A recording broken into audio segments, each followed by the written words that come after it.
I came back from war hoping to rest, but what waited at home was the real battle I never saw coming. My name's Ryan. I'm 40 years old. I served 16 years in the Army, 2 tours in Iraq, one in Afghanistan, and more nights without sleep than I can count. When I left the service, I thought my war was over. Thought I could finally come home and be a husband, a father, and just a man again. I had no idea what kind of war was waiting for me on my own front porch. I met Melanie right before my second deployment. She was a nurse, strong, quick-witted, and didn't take crap from anyone. That's what drew me in. We had a quick romance, got married fast, and before I knew it, we were building a life in Oklahoma. We had 2 kids, Grace, now 11, and Cole, 8. She held down the fort while I was overseas, did the school runs, paid the bills, ran a little home bakery business on the side. Everyone in town loved her. I thought I hit the jackpot.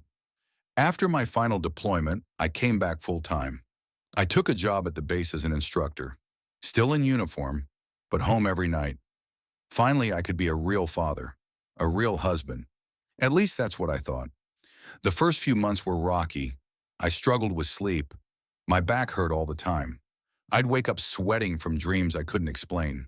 But Melanie, she was patient, supportive, or so it seemed. She encouraged me to go to the VA, pushed me to get into therapy, even suggested I take up hobbies, meet other veterans, do something just for me. At first, I thought she was just trying to help. I didn't see the distance growing. We started growing apart slowly, like watching paint peel. You don't notice until whole layers are missing. She stopped waiting up for me at night, started getting more involved with her baking clients. A couple times I'd wake up and she wasn't in bed.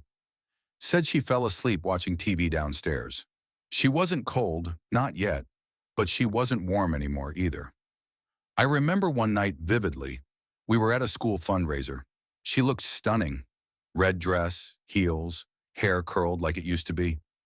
But something about her was off, distracted. Her eyes kept scanning the crowd like she was expecting someone. Later that night, I asked her half-jokingly, "You seemed like you were looking for someone, hoping a secret boyfriend would show up?" She laughed it off, but there was something in her smile, something fake.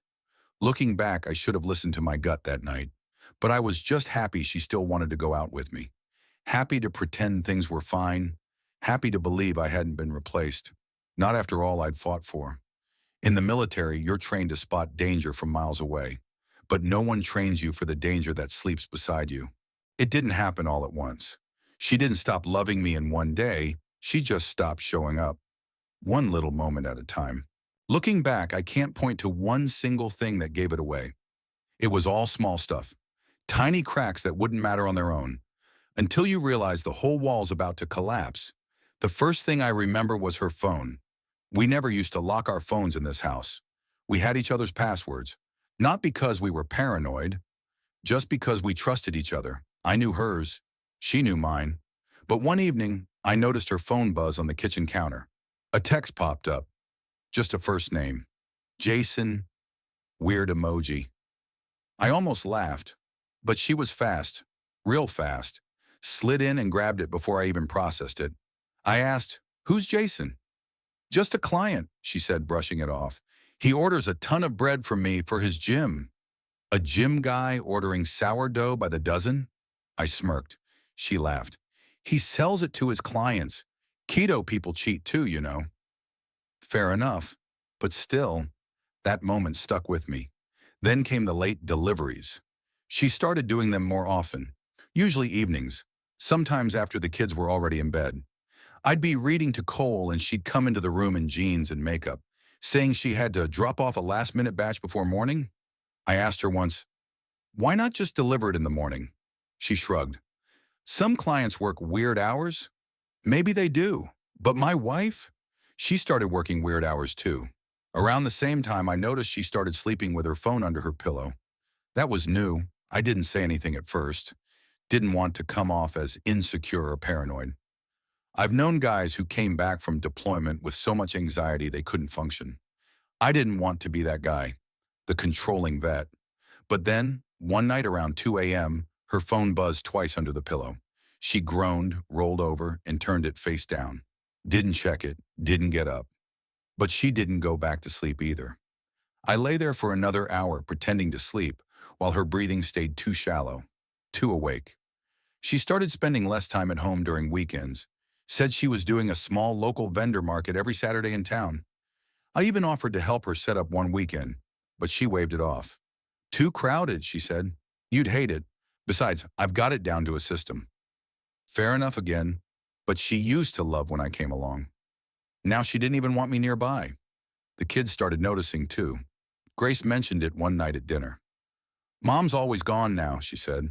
Melanie smiled. That's because I'm trying to grow the business so I can afford to take you all on vacation. But the way Grace looked at her, not angry, just confused, told me I wasn't the only one who felt it. We weren't fighting, we weren't yelling, we were just disconnecting, quietly. No intimacy, no late night talks, no random hugs from behind while I did the dishes like she used to. And when I tried to initiate, she'd pull away with a weak smile. Just tired tonight. Tired every night, apparently. And yet, I still didn't accuse her. Still didn't look through her phone. Still told myself, she's tired. You've been hard to live with. You snore. You've changed. And I had. I knew that. I wasn't the same man who left for Afghanistan 3 years ago. I had scars, visible and invisible. But I came back. I chose her. I stayed. And maybe that's why it hurt so damn much to feel her leaving. I started watching the security cams more often. We had two, one on the front porch, one over the garage. I'd installed them mostly for package thefts, but lately I'd checked the timeline in the mornings to see if her car had come home when she said it did. One Sunday around 11 p.m., I noticed the garage cam had a gap, a full hour of missing footage. The system wasn't fancy, but it never glitched like that. I tried to brush it off. Maybe the Wi-Fi cut, maybe a software bug, but in my gut, I already knew. One night after the kids were in bed, I finally asked her straight, "Are you happy?" She looked up from her wine. "What kind of question is that?"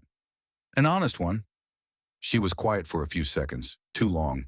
Then she said, "I'm tired, Ryan. I'm tired of always holding everything together. The house, the kids, the bakery, your moods. I don't even know who I am anymore." That wasn't an answer. That was a shift. From us to her. That night I stood in the dark hallway long after she went to bed, looking at the door to our room. And I asked myself a question I never thought I'd ask. Is she still my wife? Or just a woman I live with? You always think you'll know what to do when you catch them. But when it actually happens, you don't feel rage first. You feel your soul go silent. It was a Thursday night. Melanie said she had to deliver a big cake order out to a client about 20 minutes away. A gym guy who's opening a new location. She dressed up more than usual. Hair done, subtle makeup, jeans that fit a little too well for a quick drop-off. Something in me finally snapped.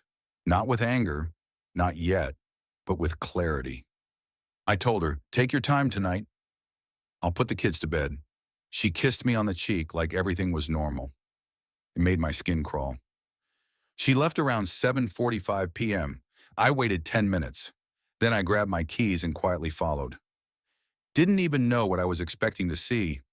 But when someone's lying, you can almost feel the air twist around them. I kept my headlights off for most of the drive. Stayed 2 cars behind. She drove past town, past the edge of the industrial park, then turned into an old self-storage complex behind a mechanic's garage. There were no lights, no sign of a gym. I parked on the corner and killed the engine. Watched. She got out with one small paper bag, no cake box, no delivery container. A man was waiting outside one of the storage units. He was younger, fit, tattooed arms, tank top, shorts. The kind of guy who never looked tired a day in his life. And he hugged her like she was his oxygen. Long, familiar, intimate. I gripped the steering wheel until my knuckles turned white. She laughed at something he said. Then they walked into the unit. Not a bakery client's place, not a gym, just a private storage space with a padlock and a makeshift curtain over the window. And when the door closed behind them, My heart sank into a place I didn't know existed. I waited 15 minutes, just stared at that door. I wasn't ready to see it, and I wasn't ready to go. I could have stormed in, could have beat the guy senseless, but I didn't. Because in that moment, what hit me wasn't rage, it was humiliation. I was the guy she left at home to tuck in the kids, the guy who fought in a war so she could cheat in peace, and worst of all, she used my trust to do it.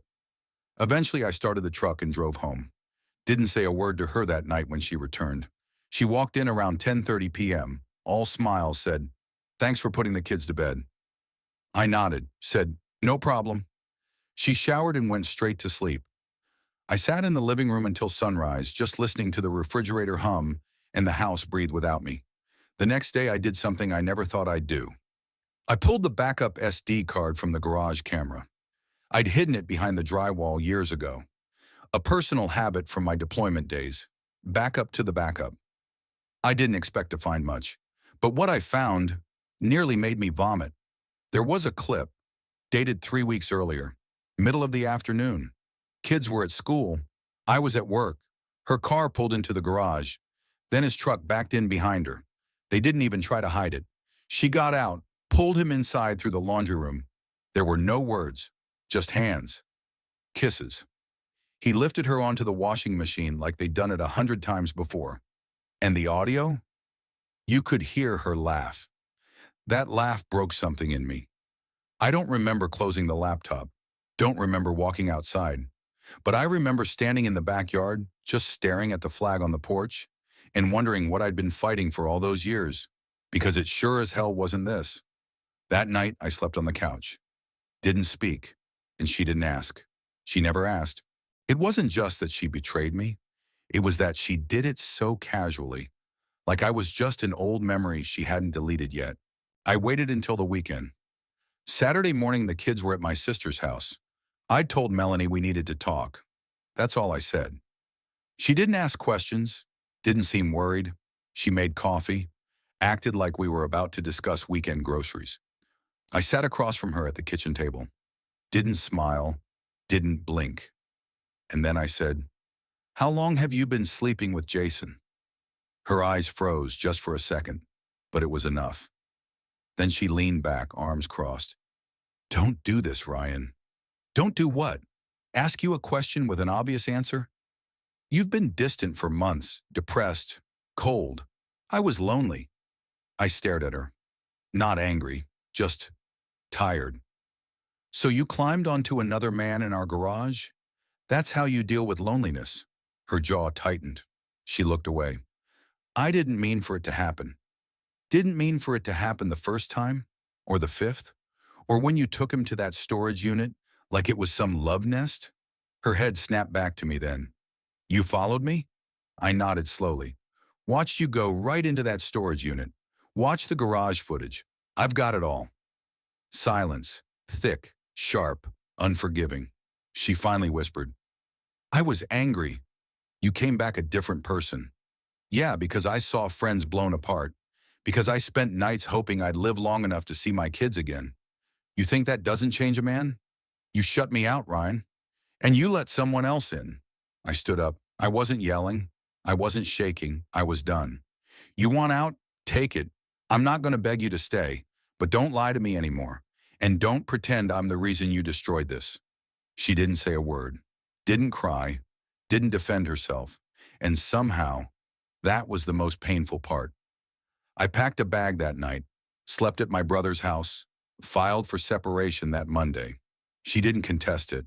No apology, no plea. Just, silence. Like I was some chapter she'd already finished reading. The kids took it hard. Grace cried for days.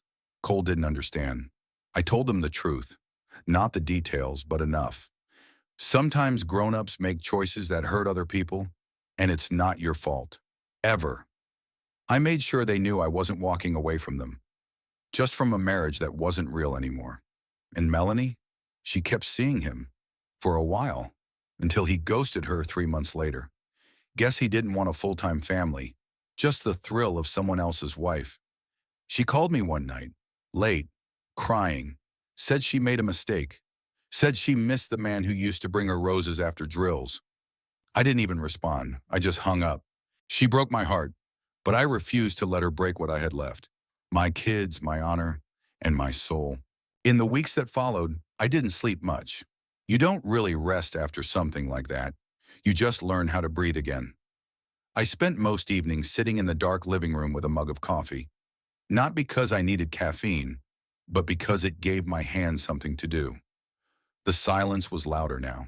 There was no voice humming in the kitchen, no small footsteps running down the hall. Just the hum of a fridge and the ghosts of conversations that never really meant what I thought they did. I threw myself into work, took on extra training sessions at the base, mentored new recruits, told stories I hadn't told before. Not war stories, life stories. The kind that taught them what really waits for you when the uniform comes off. Pain has a way of sharpening your clarity. For the first time, I realized I'd made everything about survival, not connection. But there was one thing that kept me grounded. Grace and Cole. The way Cole held my hand tighter when I dropped him at school. The way Grace leaned her head on my shoulder during movies, without saying a word.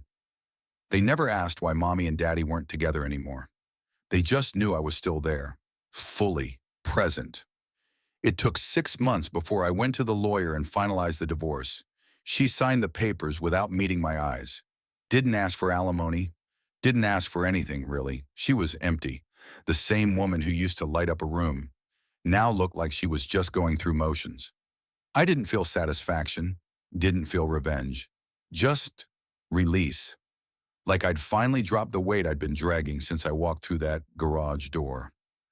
One night, about a year later, I got a message on Facebook. It was from another military wife I used to know.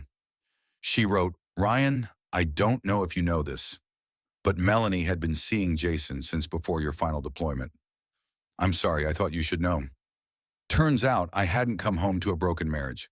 I'd come home to a lie that had already started before my boots even touched American soil. And somehow, knowing that, it didn't hurt anymore. It confirmed what I already knew. She didn't lose herself. She gave herself away. 2 years later, I started dating again. Met a woman named Elena, school counselor, divorced, 2 kids of her own. Nothing dramatic, nothing fast, but real. One evening, she looked at me over dinner and said, "You have this calm about you, like you've already been through the worst, and nothing can shake you." I smiled, not because she was wrong, but because she was right. Because when you've watched someone you love rip their mask off, and you've survived it, you become something they can't ever be, whole.